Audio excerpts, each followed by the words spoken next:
Sebelum mesin dapat berpikir melalui ecu, manusia pernah mencoba menggerakkan piston menggunakan ledakan mesiu. Selama lebih dari 3,5 abad, setiap kegagalan melahirkan pertanyaan baru, dan setiap jawaban mengubah cara dunia bergerak. Inilah perjalanan dari mesiu menuju otak digital. Bab pertama dimulai ketika ledakan masih lebih dekat dengan senjata daripada mesin.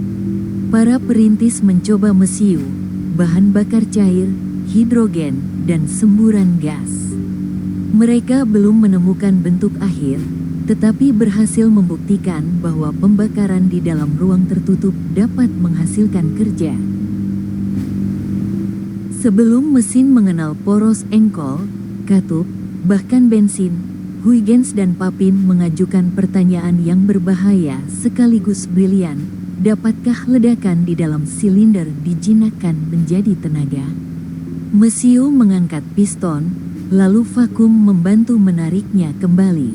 Belum ada putaran yang terus berlangsung, tetapi disinilah pembakaran internal memperoleh gagasan pertamanya. Robert Street mengganti mesiu dengan bahan bakar cair. Uap bahan bakar dan udara dibentuk di dekat permukaan panas, lalu dibakar di dalam silinder. Mesin ini masih kasar dan belum mengenal kompresi. Namun satu lompatan penting telah terjadi, sumber energinya kini dapat disimpan, dialirkan, dan digunakan berulang kali. Nietzsche bersaudara memilih jalan yang berbeda.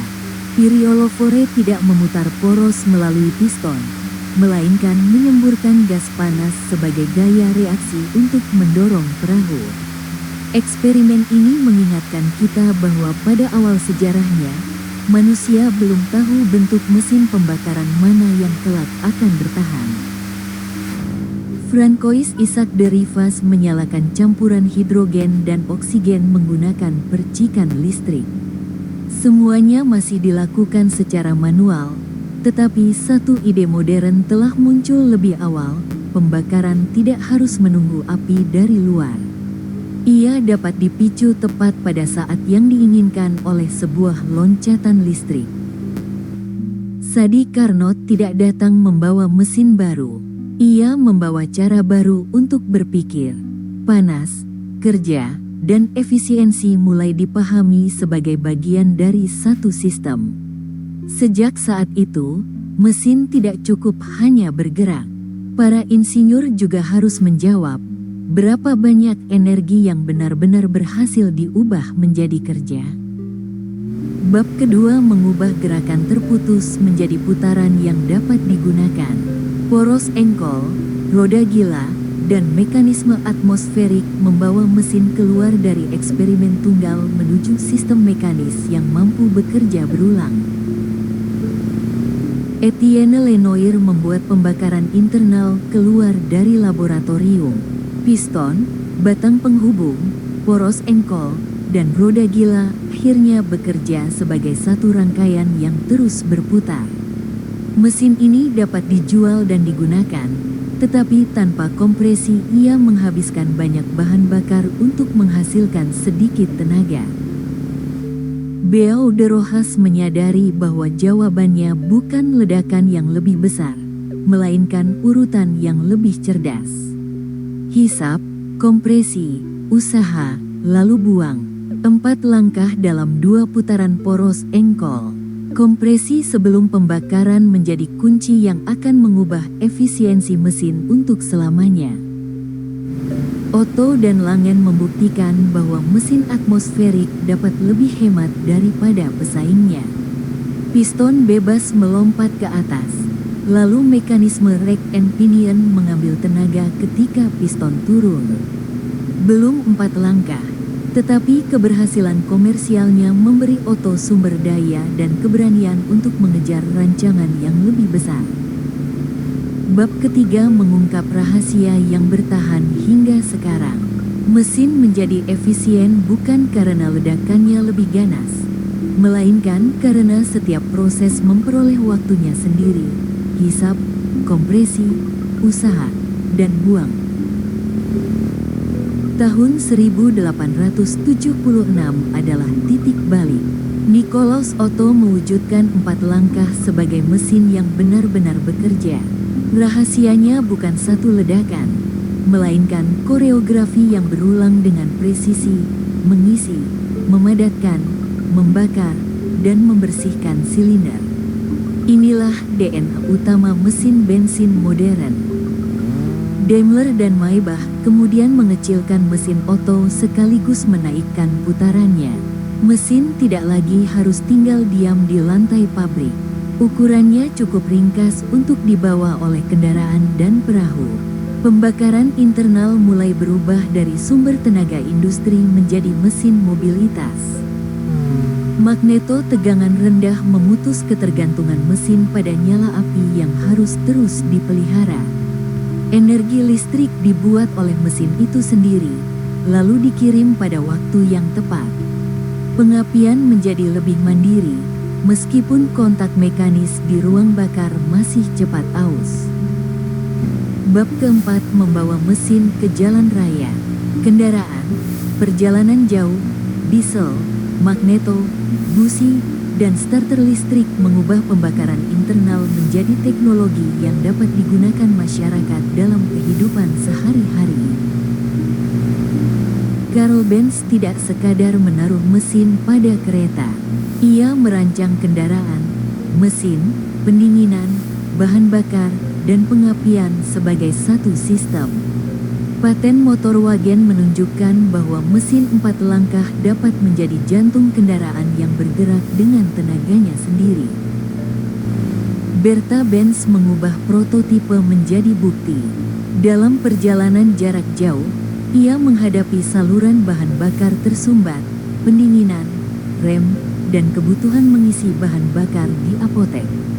Perjalanan itu bukan hanya promosi. Ia adalah uji lapangan yang memaksa teknologi tumbuh menjadi sesuatu yang benar-benar berguna. Rudolf Diesel memilih jalan yang berbeda dari Otto. Udara ditekan begitu kuat hingga suhunya mampu menyalakan bahan bakar tanpa busi. Hasilnya adalah mesin dengan denyut lebih berat, kompresi tinggi, dan efisiensi yang kelak membuatnya penting bagi kapal, truk, pembangkit, dan industri. Bosch dan Arnold Zahringer membuat magneto cukup cepat dan cukup tangguh untuk kendaraan.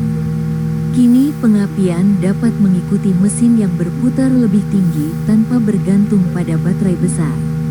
Keandalan, bukan sekadar penemuan, mulai menjadi syarat utama teknologi otomotif. Gottlob Honnold membawa tegangan tinggi menuju busi modern. Listrik melompati celah elektroda tanpa kontak bergerak di dalam ruang bakar. Percikan menjadi lebih cepat, bersih, dan dapat diulang ribuan kali. Bentuk dasarnya masih kita temukan pada mesin bensin hari ini.